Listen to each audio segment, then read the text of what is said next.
আল্লাহ তাআলা বলতেছেন আল্লাযী খালাকাল মাউতা, আমি আল্লাহ রব্বুল আলামিন মৃত্যু এবং হায়াতকে সৃষ্টি করেছি। কিসের জন্য? লিয়াবলুয়াকুম আইয়ুকুম আহসানু আমালা, লিয়াবলুয়াকুম তোমাদেরকে পরীক্ষা করার জন্য। আইয়ুকুম আহসানু আমালা, তোমাদের মধ্যে কাজে কে বেশি অধিক উত্তম। আল্লাহ রব্বুল আলামিন আমাদেরকে দুনিয়ার মধ্যে সৃষ্টি করেছেন। আল্লাহ তাআলা যে আমাদেরকে দুনিয়ার মধ্যে পাঠিয়েছেন, এই যে মৃত্যু দেয়, আবার মৃত্যুর পর এমন একটা শ্রেণীর লোক আবার দুনিয়ার মধ্যে হায়াত দিয়ে পাঠায় দেয়, এগুলো আল্লাহ তাআলার সব পরীক্ষা। তুমি জানাজার নামাজে দাঁড়াও, আবার তুমি ছোট বাচ্চার জন্মগ্রহণ করার আওয়াজটা শুনো, তুমি দেখো।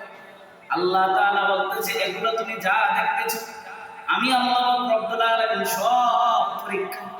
লক্ষ লক্ষ টাকার মালিক, লক্ষ লক্ষ টাকার মালিক, অনেক ধন সম্পদওয়ালা, অনেক ক্ষমতাওয়ালা, আমার আল্লাহর মন চাইছে আল্লাহ তাআলা তাকে জানটা কবজ করে নিতেছে।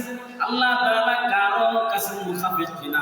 আমার আল্লাহ রব্বুল আলামিন যার যে সময় মন চায় তার জানটা কবজ করে নেয়, আবার যে সময় মন চায় আল্লাহ তাআলা দুনিয়ার মধ্যে বাচ্চা জন্মগ্রহণ করে দেয়, আবার দুই শিশুকে হায়াত দান করে। আল্লাহ এগুলো যা আছে আমার আল্লাহ রব্বুল আলামিন সমস্তগুলোকে, সবগুলো আমার মালিকের পরীক্ষা। এজন্য দুনিয়ার মধ্যে যায় আপনার সাথে ঘটবে, যায় আপনার সাথেই হবে। মনে রাখবেন, গুনাহ করানো হয় না, আল্লাহ তাআলা আমাদেরকে পরীক্ষা করেন। এই দুটো খেয়াল রাখতে হবে। এগুলো আমার আল্লাহ রব্বুল আলামিন মৃত্যু এবং হায়াত দেয়, এগুলো আমাদেরকে পরীক্ষা করার জন্য। এই লাশগুলো দেখে দেখে নিজের মধ্যে জানাজার জীবন দাঁড়াবেন। এই দাঁড়ানোর পর এটাই আপনি কল্পনা করবেন, এটা একদিন হবে।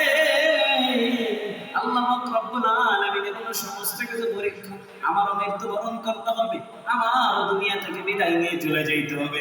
আমি যত টাকার মালিক হই না কেন, আমি যত ক্ষমতাশীল হই না কেন, আমার মৃত্যুবরণ করতে হবে। আল্লাহ বলেন কুল্লু নাফসিন